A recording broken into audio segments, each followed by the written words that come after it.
guys, this is Khyati Maheshwari this side. So before starting with this video, let me tell you something very interesting.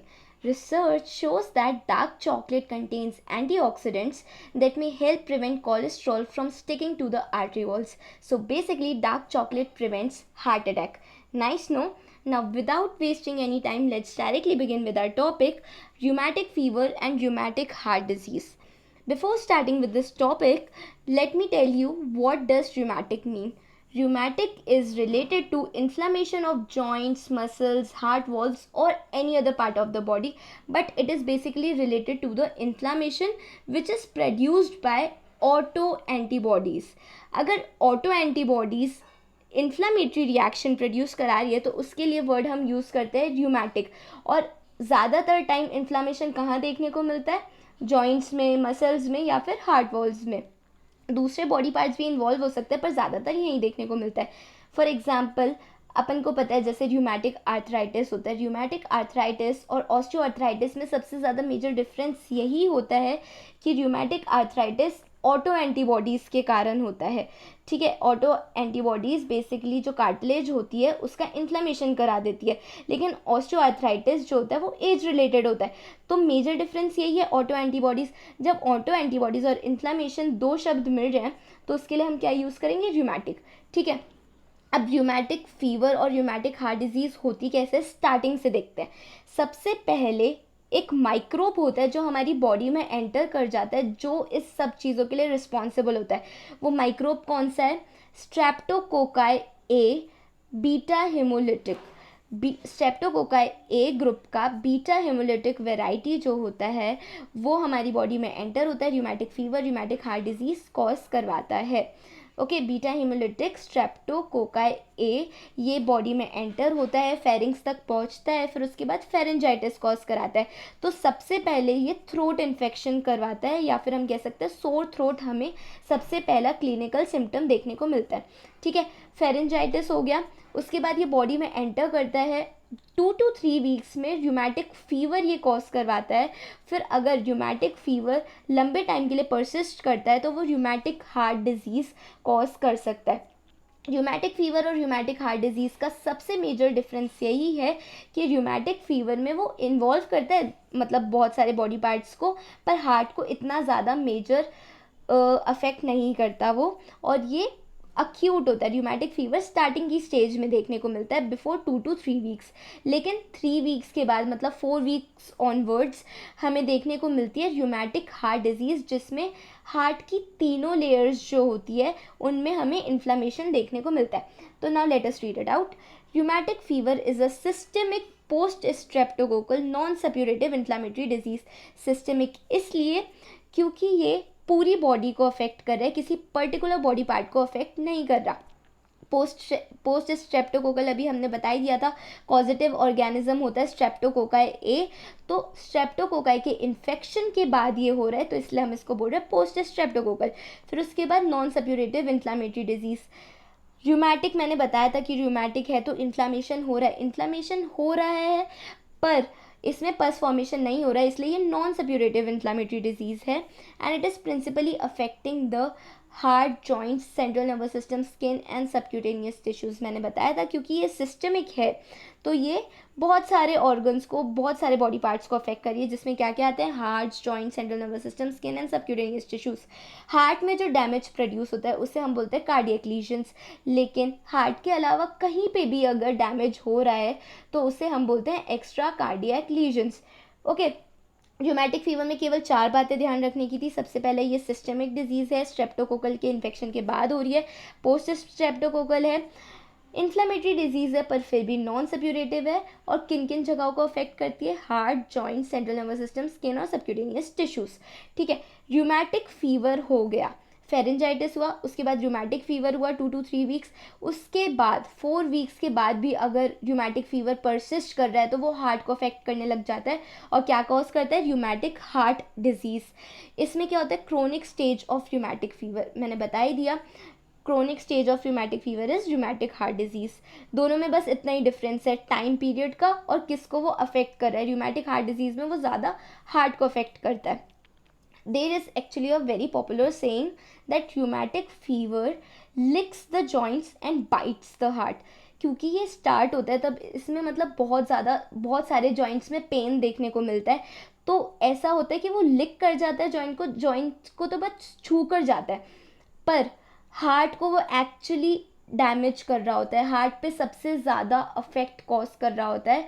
तो इसलिए हम कहते हैं कि rheumatic fever bytes the heart and लिक्स the joints. Heart पे वो सबसे ज़्यादा अफेक्ट कॉज कर रहा होता है, डैमेज कर रहा होता है, ठीक है। तो rheumatic heart disease is a chronic stage of rheumatic fever which involves all the layers of heart. Endocardium, myocardium and pericardium 3 layer होती है हार्ट के सराउंडिंग में, और तीनों लेयर्स की इंटरस्टिशियल टिश्यू में हमें इन्फ्लेमेशन देखने को मिलता है, तो जिसे हम बोलते हैं pancarditis. Okay, and causing major cardiac sequel refer to as rheumatic heart disease। Major cardiac sequel मतलब बहुत सारे वो कार्डियक लीजन्स प्रोड्यूस कर रहा है, जिसे हम कार्डियक सीक्वल बोल रहे हैं, और इन कार्डियक लीजन्स को ही हम बोल रहे हैं rheumatic heart disease।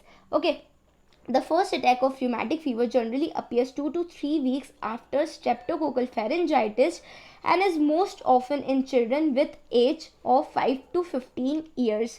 मैंने ऑलरेडी बता दिया था 2 से 3 हफ्तों बाद हमें देखने को मिलता है rheumatic fever, और फिर सबसे ज़्यादा ये किस एज ग्रुप में कॉमन है, 5 to 15 ईयर्स।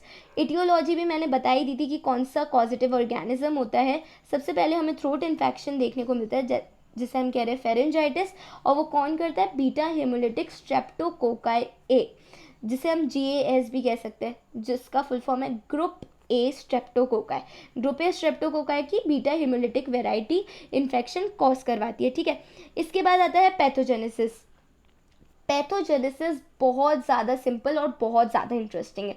अब क्योंकि मैंने बताया था ये एक र्यूमेटिक फीवर है, तो र्यूमेटिक में क्या बन रही थी, ऑटो एंटीबॉडीज़। अब आप सोचोगे कि मतलब स्ट्रेप्टोकोकाई आ रहा है जब बॉडी में, तो बॉडी को ऑटो एंटीबॉडीज़ बनाने की क्या ज़रूरत है, मतलब अच्छा खासा एंटीजन प्रेजेंट है तो उसके अगेंस्ट एंटीबॉडीज़ बनाए ना, मतलब खुद की होस्ट टिश्यूज़ के अगेंस्ट क्यों बना रहा है। ऐसा इसलिए होता है, देखो हमारी बॉडी जो होती है वो एंटीबॉडीज़ बनाती तो स्ट्रेप्टोकोकाई के अगेंस्ट है, पर वो होस्ट टिश्यूज़ के अगेंस्ट भी वर्क करने लग जाती है। इसका रीज़न है cross reactivity.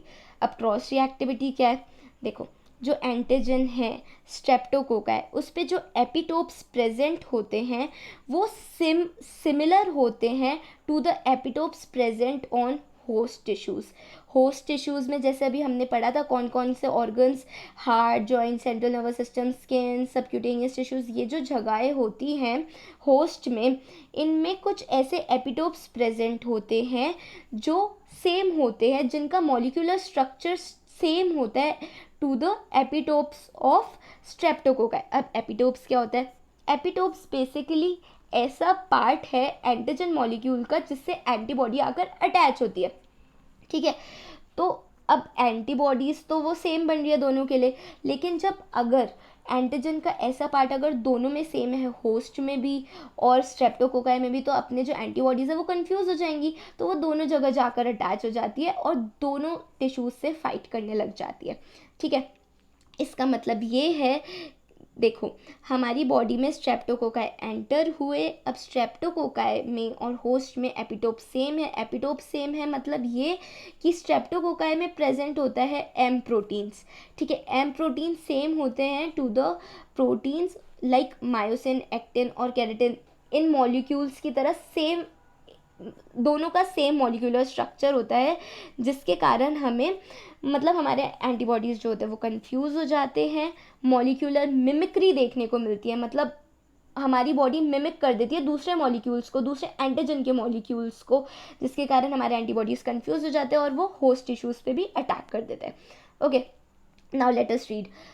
Pathogenesis is against streptococci. Autoimmune reaction occurs by the formation of autoantibodies. Streptococci के against autoimmune reaction हो रहा है और auto antibodies बन रही है। Auto antibodies damage the human tissues due to cross reactivity between epitopes in components of streptococci and host, ठीक है। एपिटोप्स का मतलब समझ आ गया। फिर उसके बाद क्रॉस रिएक्टिविटी देखने को मिल रही है। क्रॉस रिएक्टिविटी वर्ड बहुत ज़्यादा इंपॉर्टेंट है।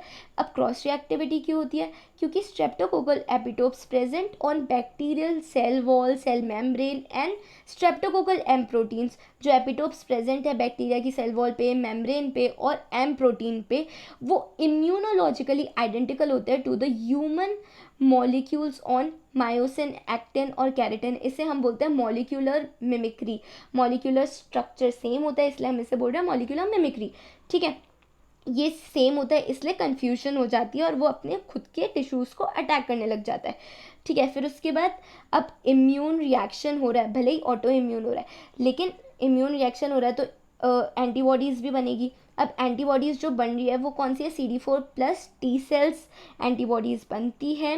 ये स्ट्रेप्टोकोकाई तो के अगेंस्ट तो वर्क करती है पर सेल्फ प्रोटीन्स जैसे कि हार्ट में, जॉइंट्स में, न्यूरॉन्स में, स्किन में जो सेल्फ प्रोटीन्स है ना, जो हमारे खुद के प्रोटीन्स हैं, उनके अगेंस्ट भी वर्क करने लग जाती है और उसके बाद डैमेज तो कॉज करती है, प्लस ये साइटोकाइंस भी बनाती है जो मैक्रोफेजेस को एक्टिवेट कर देते हैं।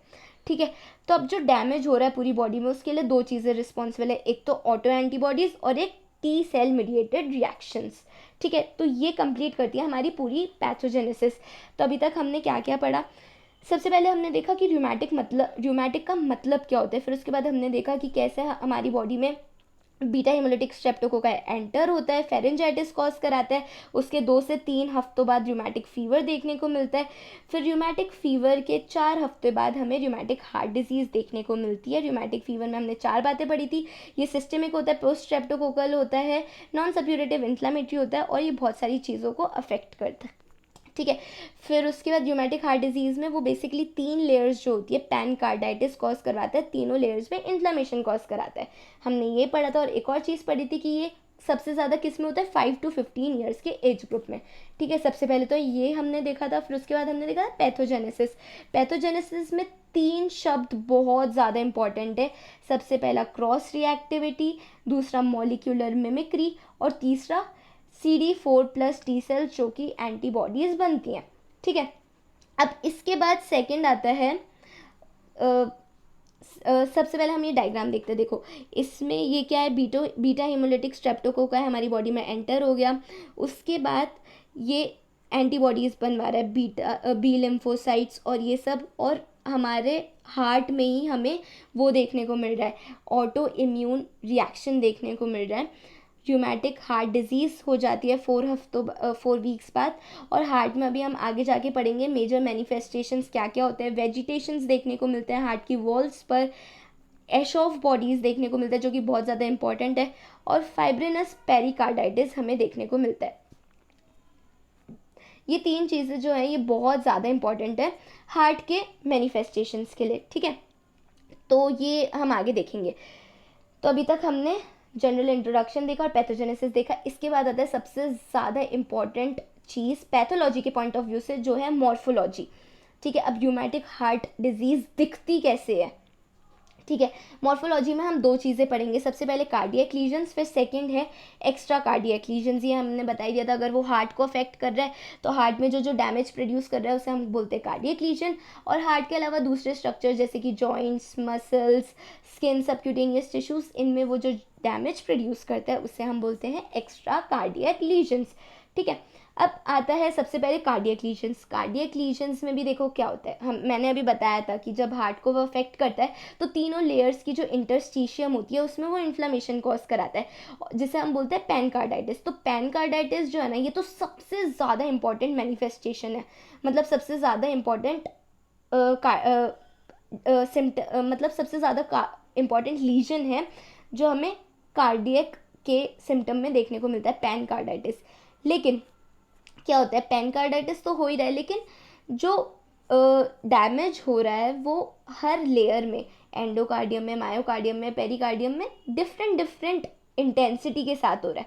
अब डिफरेंट इंटेंसिटी के साथ हो रहा है तो हमने अलग अलग नाम दे दिए।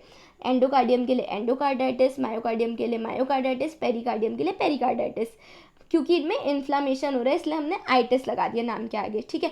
तो अब कार्डियक लीजन्स में हम टोटल क्या पढ़ेंगे, सबसे पहले हम देखेंगे कि पेनकार्डाइटिस में हमें क्या क्या सिम्टम्स देखने को मिलते हैं, फिर उसके बाद हम देखेंगे एंडोकार्डाइटिस के, फिर उसके बाद मायोकार्डाइटिस के, और फिर अल्टीमेटली पेरिकार्डाइटिस के, ठीक है। कार्डियक लीजन्स में हम ये सारी चीज़ें देखेंगे। तो सबसे पहले हम बात करते हैं पेनकार्डाइटिस की।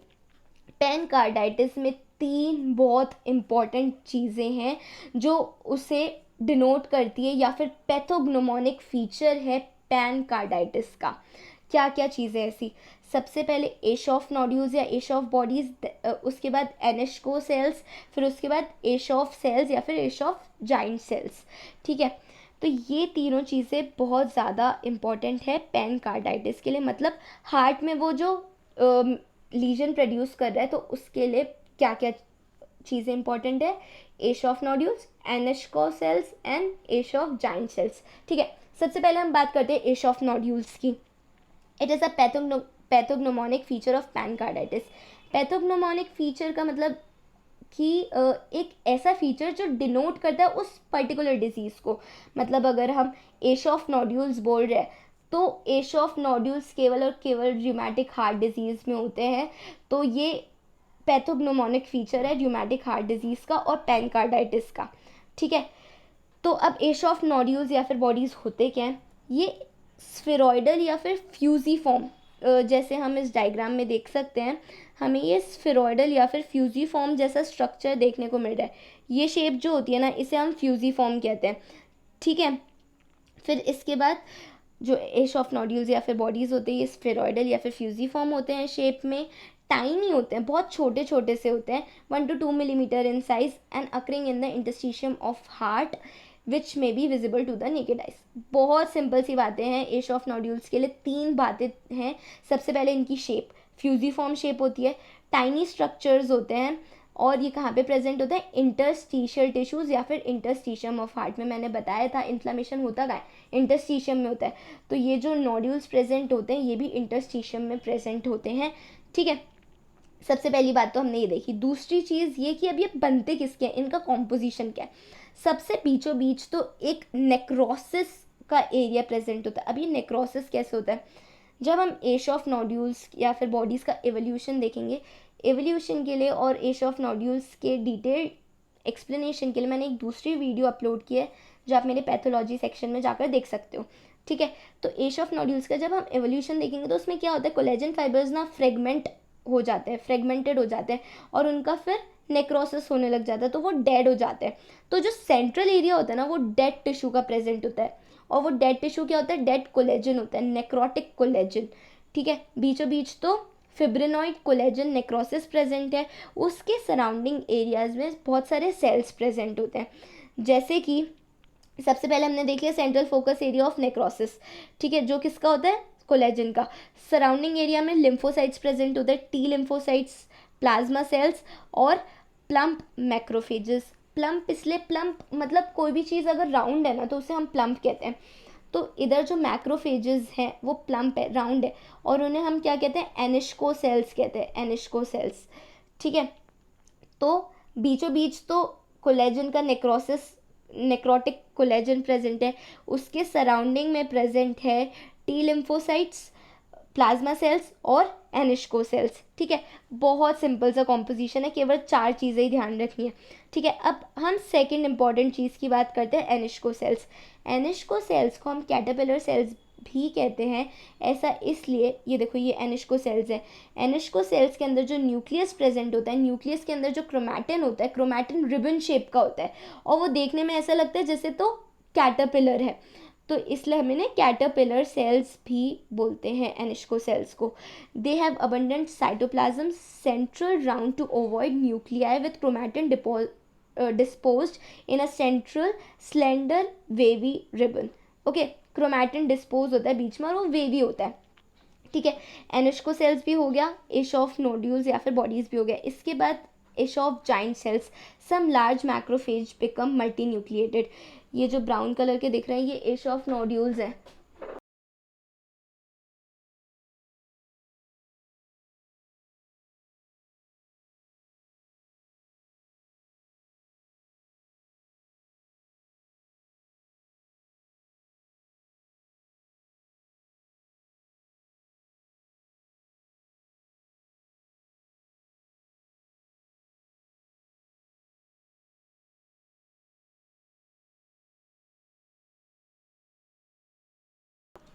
ये जो ब्राउन कलर के हैं ये है giant cells, Aschoff giant cells, ठीक है।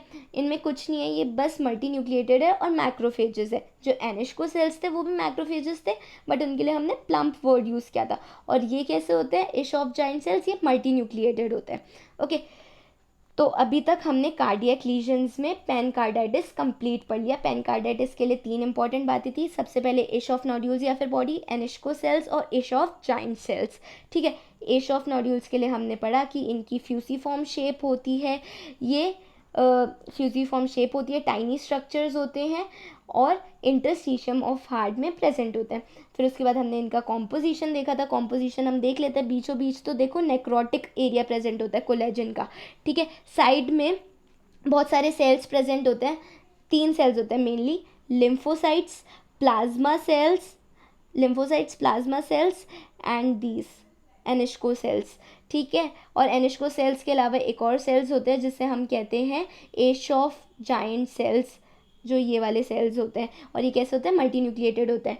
ये होते तो मैक्रोफेजेस ही हैं, पर ये भी मल्टी न्यूक्लिएटेड होते हैं, ठीक है। तो हमने ये तीनों चीज़ें पढ़ ली कार्डियक लीजन्स के पेनकार्डाइटिस में। अब हम सेपरेट लेयर्स का पढ़ेंगे, ठीक है। ये जो डायग्राम है ये एश ऑफ नोड्यूल्स का है। देखो कितने छोटे छोटे से टाइनी स्ट्रक्चर्स दिख रहे हैं, ये खूब सारे जो हैं ये एश ऑफ नोड्यूल्स प्रेजेंट है।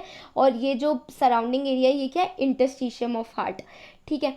अब हमने ये देख लिया। अब इसके बाद हम देखते हैं एंडोकार्डाइटिस, मायोकार्डाइटिस और पेरिकार्डाइटिस में क्या क्या देखने को मिलता है। सबसे पहले एंडोकार्डाइटिस। एंडोकार्डाइटिस में क्या होता है, एंडोकार्डियम देखो 2 जगह प्रेजेंट होती है, एक तो वॉल्व्स में प्रेजेंट होती है जो हार्ट के वॉल्व्स होते हैं, और एक हार्ट के चैम्बर में। जब इन्फ्लामेशन हमें देखने को मिलता है एंडोकार्डियम में जो वॉल्व्स में प्रेजेंट है, तो उसे हम बोलते हैं र्यूमेटिक वेल्वुलाइटिस। लेकिन जब हम देखते हैं एंडोकार्डियम जो चैम्बर्स की प्रेजेंट है, चैम्बर्स की जो कवरिंग है, लेयर है एंडोकार्डियम की, जब उसमें इन्फ्लामेशन देखने को मिलता है तो हम उसे बोलते हैं म्यूरल एंडोकार्डाइटिस। ओके, तो र्यूमेटिक एंडोकार्डाइटिस में, और र्यूमेटिक हम इसलिए बोल रहे हैं क्योंकि सारी डिजीज़ ही क्या है, र्यूमेटिक ही तो है, तो र्यूमेटिक एंडोकार्डाइटिस बोल रहे हैं। और इसमें 2 चीज़ें ध्यान रखने की है, र्यूमेटिक वेल्वुलाइटिस एंड म्यूरल एंडोकार्डाइटिस। एक बार पूरा रिवाइज कर लेते हैं। मॉर्फोलॉजी में हमने 2 चीज़ें देखी थी, सबसे पहले कार्डियक लीजन्स, फिर उसके बाद एक्स्ट्रा कार्डियक लीजन्स।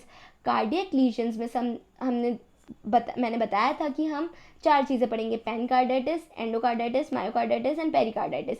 पेनकार्डाइटिस में हमने 3 इंपॉर्टेंट चीज़ें पढ़ी, Aschoff bodies, Aschoff nodules, Anitschkow cells और एश ऑफ जाइंट सेल्स। अब हम बात करते हैं एंडोकार्डाइटिस की। एंडोकार्डाइटिस में 2 चीज़ें, र्यूमेटिक वेल्वुलाइटिस अगर वॉल्व्स की एंडोकार्डियम में इन्फ्लेमेशन देखने को मिल रहा है, और म्यूरल एंडोकार्डाइटिस अगर चैम्बर्स में, जो हार्ट के चैम्बर्स हैं उनमें, उनकी एंडोकार्डियम में अगर इन्फ्लेमेशन देखने को मिल रहा है तो उसे हम बोलते हैं म्यूरल एंडोकार्डाइटिस। ओके, सबसे ज़्यादा इम्पॉर्टेंट है र्यूमेटिक वेल्वुलाइटिस। ये र्यूमेटिक हार्ट डिजीज़ का ये बहुत ज़्यादा इम्पॉर्टेंट क्लिनिकल मैनिफेस्टेशन है, तो इसको हम ढंग से देखेंगे। Rheumatic valvulitis major manifestation and chronic rheumatic heart disease. अब इसमें क्या होता है, जो वॉल्व्स होती है ना, वॉल्व्स की हमें पता है लीफलेट्स होती है और कस्प होते हैं। वो ये इतनी एनाटमी हमने देखी है कि वॉल्स के लीफलेट्स होते हैं, उनकी थिकनिंग हो जाती है। अब थिकनिंग हो जाएगी तो उनकी जो ट्रांसल्यूसेंट नेचर होता है वो भी चला जाता है। अब थिकनिंग हो रही है तो सबसे पहले ट्रांसपेरेंट होता है, ट्रांसपेरेंट से थोड़ा सा कम ट्रांसपेरेंट जो होता है उसे हम ट्रांसल्यूसेंट कहते हैं, और एकदम कंप्लीट सॉलिड को हम ओपेक कहते हैं, ठीक है। जिसमें से हल्का हल्का दिख सकता है उसे हम ट्रांसल्यूसेंट कहते हैं। लेकिन जब लीफलेट्स पे डिपोजिशन हो जाता है, उसकी थिकनिंग हो जाती है, तो उसका जो ट्रांसल्यूसेंट नेचर है वो चला जाता है, ठीक है। सबसे पहले ये ग्रॉस फीचर, ग्रॉस फीचर वो जिसको हम नेकेड आइज से देख सकते हैं, और माइक्रोस्कोपिक फीचर जो हम माइक्रोस्कोप के अंदर देखते हैं और नेकेड आइज से नहीं देख सकते, ठीक है। तो ग्रॉस फीचर में सबसे पहले ये है कि जो वॉल्व्स की लीफलेट्स होती है उनमें थिकनिंग हो जाती है, जिसके कारण ट्रांसल्यूसेंट नेचर चला जाता है। दूसरा, हमें वेजिटेशंस देखने को मिलते हैं जिसे हम वेर्यूसी भी कहते हैं, formation of small multiple warty vegetations और verrucae chiefly along the line of closure of leaflets. जो लीफलेट्स की क्लोजर होती है उसके पास में हमें छोटे छोटे से वॉट्स जैसे वेजिटेशंस देखने को मिलते हैं। हम इस डायग्राम में देख सकते हैं, ये माइट्रल वॉल्व है, ठीक है। अब माइट्रल वॉल्व में ये वाली जो साइट है ये क्लोजर वाली है, और इधर हमें छोटे छोटे से ये छोटे छोटे से वॉट जैसे देखने को मिल रहे हैं, इसे हम बोल रहे हैं वेजिटेशंस, ठीक है। और इसमें भी हम क्लियरली देख सकते हैं किस तरीके से ये वॉट्स जैसी चीज़ें प्रेजेंट है, और इसे हम वेजिटेशंस कहते हैं या फिर वेरियूसी कहते हैं, ठीक है। और ये कहाँ पे प्रेजेंट होती है, जो वॉल्स का क्लोजर होता है उधर प्रेजेंट होती है। ओके, तो हमने दो बातें पढ़ी। सबसे पहले हमने क्या देख रहे थे, र्यूमेटिक वेल्वुलाइटिस, इसमें हमने दो बातें पढ़ी। सबसे पहले तो वॉल्स की थिकनिंग हो जाती है, दूसरा हमें कुछ वेजिटेशंस देखने को मिलते हैं, ठीक है। अब वेजिटेशंस जो देखने को मिल रहे हैं, ये सबसे ज़्यादा, या फिर जो वॉल्स सबसे ज़्यादा डैमेज हो रही है वो कौन सी होती है, माइट्रल वॉल्स। माइंड यू, बहुत ज़्यादा इंपॉर्टेंट चीज़ है, र्यूमेटिक हार्ट डिजीज़ में सबसे ज़्यादा इंपॉर्टेंट जो होती है वॉल्स डैमेज, वो होती है माइट्रल वॉल्स, ठीक है। मतलब कोई सी भी वॉल्स डैमेज हो, मतलब अगर और भी हो रही होगी ना, तो माइट्रल वॉल्स तो डैमेज होगी ही होगी। उसके अलावा फिर आयोटिक भी हो सकती है, ट्राइकस्पिड भी हो सकती है, लेकिन आयोटिक के होने के चांसेस ज़्यादा है as compare to tricuspid walls, ठीक है। सबसे ज़्यादा माइट्रल के है, फिर आयोटिक के, फिर ट्राइकस्पिड के। माइट्रल वॉल्स तो हमेशा डैमेज होती है, उनमें हमेशा हमें वेजिटेशंस देखने को मिलता है, ठीक है। लेकिन पल्मोनरी वॉल्व्स जो होती है वो रेयरली इन्वॉल्व होती है, ओके। फिर उसके बाद माइट्रल वॉल्व की ओपनिंग भी रिड्यूस हो जाती है, जिसे हम माइट्रल स्टेनोसिस कहते हैं। अब माइट्रल वॉल्व्स पे थिकनिंग हो रही है, वेजिटेशंस हो रहे हैं, तो ऑब्वियसली उसकी ओपनिंग कम हो जाएगी, इसे हम क्या बोलते हैं, माइट्रल स्टेनोसिस। और वो जो माइट्रल वॉल्व होती है ना, वो कैसी देखने को मिलती है, फिश माउथ या फिर बटन होल जैसी। अब उसका जो होल है, ओपनिंग है, वो छोटी हो जाएगी, तो ऐसी लगती है जैसे फिश का माउथ है या फिर बटन होल है, जैसे हम इस डायग्राम में देख सकते हैं। ये माइट्रल वॉल्व्स हैं, जो कि वेजिटेशंस और थिकनिंग के कारण हम देख सकते हैं, थिकनिंग भी कितनी ज़्यादा दिख रही है, इसके कारण ये जो ओपनिंग है ये क्लोज हो गई है, और ऐसा लग रहा है जैसे फिश का माउथ है, ठीक है। फिर उसके बाद अगर आप ढंग से देखना चाहते हो कि लीफलेट्स होती कैसी हैं, तो हम ये देख सकते हैं, ये वॉल्स हैं, और इसकी ये वाली जो है ये एंटीरियर है, ये हार्ट है, और ये हार्ट है, और हार्ट का बीच में से काटा हुआ है, और ऐसे लेफ्ट और राइट कर रखा है, ठीक है। तो हमें एंटीरियर वॉल्स, एंटीरियर लीफलेट्स भी देखने को मिल रही है, और पोस्टीरियर लीफलेट्स भी देखने को मिल रही है, ठीक है। तो इन लीफलेट्स के इस साइड पे, जहाँ पे ये क्लोजर होता है, इस साइड पे हमें वेजिटेशंस देखने को मिलता है, ओके। तो अभी हमने ये पढ़ लिया, ग्रॉस फीचर्स में थिकनिंग हो जाती है, वेजिटेशंस देखने को मिलता है, और जो माइट्रल वॉल्व होती है वो सबसे ज़्यादा इन्वॉल्व होती है, और माइट्रल वॉल्व्स का स्टेनोसिस हो जाता है, जिसके कारण फिश माउथ और बटन होल अपीयरेंस देखने को मिलता है। ये तो हुआ ग्रॉस फीचर्स। इसके बाद आता है माइक्रोस्कोपिक फीचर, बहुत सिंपल है। माइक्रोस्कोपिक फीचर्स में एक तो इडीमा देखने को मिलता है, थिकनिंग हो रही है, इडीमा देखने को मिलेगा वॉल्व की जो लीफलेट्स है उसमें। प्लस अभी हमने पढ़ा था कि जो एश ऑफ बॉडीज़ होती है और बहुत सारे सेल्स आ जाते हैं उधर, तो वो हमें माइक्रोस्कोपिक स्ट्रक्चर में भी देखने को मिलेगा। Infiltration with lymphocytes, plasma cells, Anitschkow cells, Aschoff bodies with central foci of fibrinoid necrosis. ये बहुत सिंपल सी चीज़ है, ठीक है। तो अभी तक हमने क्या पढ़ लिया, र्यूमेटिक एंडोकार्डाइटिस में जब हम एंडोकार्डियम लेयर की बात कर रहे हैं उसमें हमने वेल्व्युलाइटिस पढ़ लिया। इसके बाद सेकंड आता है म्यूरल एंडोकार्डाइटिस। इसमें क्या होता है, जो चैम्बर होता है हार्ट के चैम्बर, इसमें हमें इसमें जब इन्फ्लामेशन हो जाता है तो उसके कारण हमें क्या चेंजेस देखने को मिलते हैं। इसमें केवल एक चीज़ है, मैककैलम्स पैच। र्यूमेटिक वेल्वुलाइटिस में दो चीज़ें थी, थिकनिंग और वेजिटेशंस, ठीक है। इसमें है मैककैलम्स पैच। मैककैलम्स पैच क्या होता है, देखो ये हमें मैककैलम्स पैच देखने को मिल रहा है। लेफ्ट एट्रियम, ये मैककैलम्स पैच है, लेफ्ट एट्रियम की पोस्टीरियर वॉल जो होती है उसमें हमें एक पैच जैसी चीज़ देखने को मिलती है, जिसे हम मैककैलम्स पैच कहते हैं, और ये रूमेटिक हार्ट डिजीज़ में देखने को मिलती है क्योंकि इसमें इन्फ्लेमेशन हो जाता है, ठीक है। और ये माइट्रल वॉल्स के जस्ट ऊपर प्रेजेंट होती है, ठीक है। और इसके अलावा हमें दूसरे, ये मैंने बताया था वेजिटेशंस, ये तो है माइट्रल वॉल्व पे अगर वेजिटेशंस हो रहे तो, और माइट्रल आयोटिक वॉल्व्स पे एक साथ हो रहे हैं तो, फिर उसके बाद माइट्रल वॉल्व के साथ अगर ट्राइकस्पिड वॉल्व्स और पल्मोनरी वॉल्व्स भी इन्वॉल्व हैं तो भी हमें ये वाले वेजिटेशंस देखने को मिल सकते हैं। लेकिन सबसे ज़्यादा इंपॉर्टेंट क्या होता है, माइट्रल वॉल्व्स, ठीक है। हमने मैककैलम्स पैच भी देख लिया, ठीक है। तो मैककैलम्स पैच एक सिंगल वो चीज़ है, seen in endocardial surface of posterior wall of left atrium above posterior leaflet of mitral valves, ठीक है। अब एंडोकार्डियम कंप्लीट, इसके बाद आता है मायोकार्डियम एंड पेरिकार्डियम। मायोकार्डियम क्या होती है, मस्कुलर लेयर है हार्ट की। इनिशियली तो ये सॉफ्ट और फ्लैबी होती है, लेकिन बाद में इसमें foci of necrosis, Aschoff bodies देखने को मिल जाती है इंटरस्टिशियल टिश्यूज़ में। बहुत सिंपल है ये, हम ऑलरेडी क्योंकि पेनकार्डिटिस में पढ़ चुके हैं। बस एंडोकार्डियम में बहुत सारी चीज़ें डिफरेंट थी और इनमें काफ़ी चीज़ें सेम होती है, ठीक है। फिर उसके बाद आता है पेरिकार्डाइटिस, जो आउटर मोस्ट लेयर है हार्ट की, उसमें हमें क्या चेंजेस देखने को मिलते हैं। सबसे पहले तो deposition of fibrin on pericardium, loss of shiny pericardial surface. जो पेरिकार्डियम होता है उस पर फाइब्रिन ना डिपॉजिट हो जाता है। अब फाइब्रिन डिपॉजिट हो जाएगा तो उसका जो शाइनी अपीयरेंस होता है पेरिकार्डियम का, शाइनी होता है, तो वो जो शाइनी अपीयरेंस होता है वो भी चला जाता है क्योंकि फाइब्रिन डिपॉजिट हो रहा है। प्लस हमें ब्रेड एंड बटर अपीयरेंस देखने को मिलता है पेरिकार्डियम का।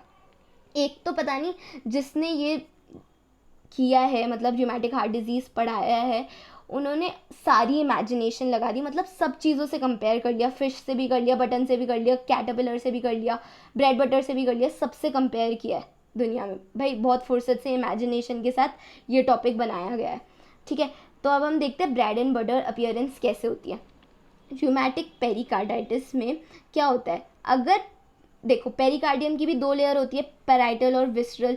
अगर पैराइटल पेरिकार्डियम अलग हो जाती है विसरल पेरिकार्डियम से, और उसके ऊपर पैराइटल पेरिकार्डियम जो थी उसके ऊपर फाइब्रिन तो डिपॉजिट था ही, ठीक है, वो अलग भी हो गई है विसरल से, तो वो एक शैगी हो जाती है, मतलब लटक जाती है, और वो ब्रेड और बटर जैसा अपीयरेंस हमें देखने को मिलता है। If parietal pericardium is pulled off from visceral pericardium, separated surfaces are shaggy due to thick fibrin covering them. It gives this appearance, bread and butter appearance. Okay, rheumatic pericarditis में हम ये भी देख लेते हैं जल्दी से। देखो ये पेरिकार्डियम की लेयर है और इसको ब्रेड और बटर से कंपेयर किया गया है, ठीक है। तो अभी हमने क्या क्या पढ़ लिया, सबसे पहले हमने जनरल इंट्रोडक्शन पढ़ा था, फिर उसके बाद पैथोजेनेसिस पढ़ा था, फिर उसके बाद हमने कार्डियक लीजन्स पढ़े थे जिसमें हमने सबसे पहले पेनकार्डाइटिस देखा, फिर उसके बाद endocarditis, myocarditis and pericarditis.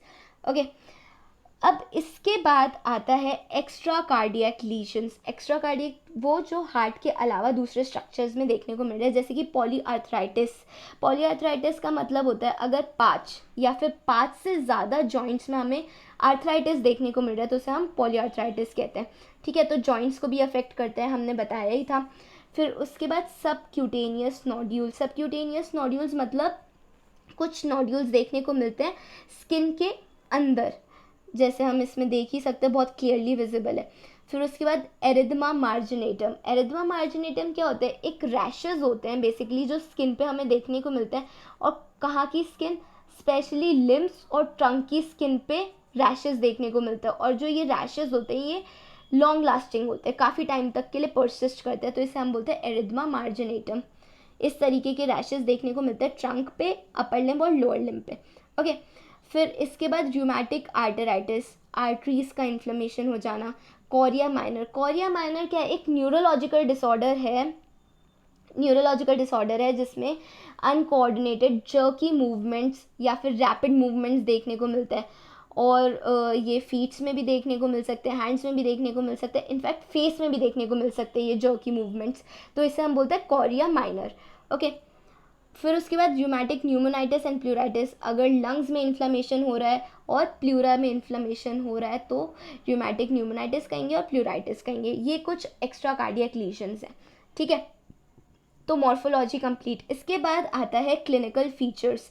Clinical features दिया था जॉन्स ने 2 क्राइटेरिया बताए थे, एक तो मेजर क्राइटेरिया और एक माइनर क्राइटेरिया। मेजर क्राइटेरिया में ऐसे सिम्टम्स आते हैं जो मतलब बहुत ज़्यादा इंपॉर्टेंट है ये डिफाइन करने के लिए कि उस पेशेंट को र्यूमेटिक हार्ट डिजीज़ या फिर र्यूमेटिक फीवर है, और कुछ माइनर क्राइटेरिया है जो मतलब लेस इंपॉर्टेंट फीचर्स हैं और वो किसी दूसरी डिजीज़ में भी प्रेजेंट हो सकते हैं, ठीक है। सबसे पहले हम मेजर क्राइटेरिया की बात करते हैं। हमने जॉन्स एक्रोनिम ही यूज़ किया है मेजर क्राइटेरिया को डिफाइन करने के लिए।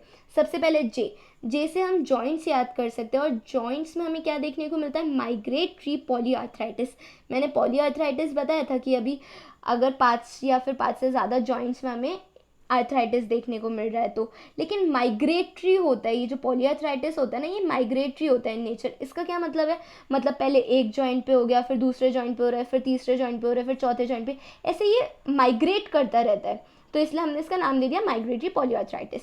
इसके बाद ओ की शेप से हम बेसिकली हार्ट को थोड़ा सा याद कर सकते हैं, और हार्ट से हम इसका दूसरा क्लिनिकल फीचर याद करेंगे जो कि है कार्डाइटिस। ओके, फिर थर्ड है नोड्यूल्स, अभी मैंने दिखाए थे सबक्यूटेनियस नोड्यूल्स, ई से एरिथमा मार्जिनेटम, ये भी मैं दिखाई चुकी हूँ।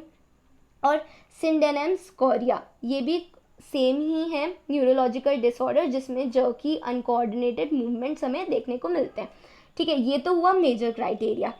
और मेजर क्राइटेरिया जब जॉन से याद हो रहा है तो फिर एक्स्ट्रा कार्डियक लीजन्स तो बहुत ऑटोमेटिकली लर्न हो ही रहे हैं। फिर उसके बाद माइनर क्राइटेरिया में क्या क्या आता है, फीवर जो कि बाकी डिजीजेज में भी देखने को मिलता है, पॉली आर्थ्रैल्जिया, आर्थ्रैल्जिया मतलब जॉइंट में पेन होना, और बहुत सारे जॉइंट में पेन होना, पॉली आर्थ्रैल्जिया। प्रीवियस हिस्ट्री होना र्यूमेटिक फीवर की, ये भी एक one of the important thing है जिससे हम डिफाइन कर सकते हैं कि उस पेशेंट को र्यूमेटिक हार्ट डिजीज़ है या नहीं, बट ये लेस इम्पॉर्टेंट क्राइटेरिया है।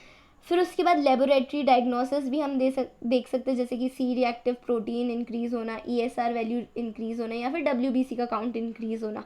अगर ये भी सब ज़्यादा है तो ये भी मतलब डिफाइन कर सकते हैं कि हाँ, हो सकता है उसको र्यूमेटिक हार्ट डिजीज़ हो, बट ये ज़्यादा इम्पॉर्टेंट नहीं है।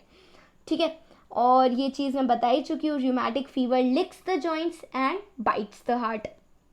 तो ये मेजर क्राइटेरिया भी हो गए, माइनर क्राइटेरिया भी हो गए। अब डायग्नोसिस में क्या आता है, टू और मेजर, देखो डायग्नोसिस के लिए इन्होंने ऐसा बताया था कि अगर दो या फिर दो से ज़्यादा मेजर क्राइटेरिया उस पेशेंट के फुलफिल हो रहा है तो मतलब उसको र्यूमेटिक हार्ट डिजीज़ है।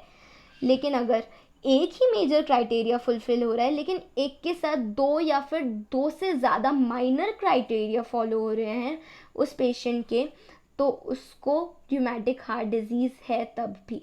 ठीक है, two or more major criteria present, और one major criteria with two or more minor criteria present. ठीक है, ECG जब हम चेक करते हैं तो PR इंटरवल जो होता है ये प्रोलॉन्ग देखने को मिलता है। लेबोरेटरी डायग्नोसिस में हमें ESR, WBC, CRP वैल्यू सब इंक्रीज मिलेगी। Okay, so this is all about rheumatic fever and rheumatic heart disease. हमने सबसे पहले देखा जनरल इंट्रोडक्शन की र्यूमेटिक होता क्या है, rheumatic fever, rheumatic heart disease में डिफरेंस क्या होता है। फिर उसके बाद हमने पैथोजेनेसिस देखा जो कि बहुत सिंपल थी। फिर उसके बाद हमने मॉर्फोलॉजी देखी जिसमें कार्डियक लीजन्स देखे, एक्स्ट्रा कार्डियक लीजन्स देखे। कार्डियक लीजन्स में पेनकार्डाइटिस देखा, एंडोकार्डाइटिस, मायोकार्डाइटिस, पेरिकार्डाइटिस देखा, और एक्स्ट्रा कार्डियक लीजन्स में हमने देख ही लिया था। फिर उसके बाद क्लिनिकल फीचर्स बहुत सिंपल तरीके से याद हो जाता है, और उसके बाद डायग्नोसिस, सब कुछ बहुत सिंपल है। आई होप आप लोगों को समझ आया होगा। और एक लास्ट ये है कुछ डिफ़िकल्ट वर्ड्स जिनके मीनिंग, इसमें हिस्टियोसाइड्स दिया हुआ है। हिस्टियोसाइड्स बेसिकली हम एनिस्को सेल्स के लिए बोलते हैं। एनिस्को सेल्स मैंने बताया था ना, प्लम्प्ड मैक्रोफेजेस होते हैं, ये बेसिकली हिस्टोसाइड्स भी कहलाते हैं Anitschkow cells, which are stationary phagocytic cell present in connective tissue. और बाकी सारे वर्ड्स का मैं मतलब ऑलरेडी बता चुकी हूँ। Thank you so much for watching the video, and I have referred to Harsh Mohan. And if you want the pictures of my notes, you can refer to my Instagram page by the name Caduceus_Khyati. Thank you.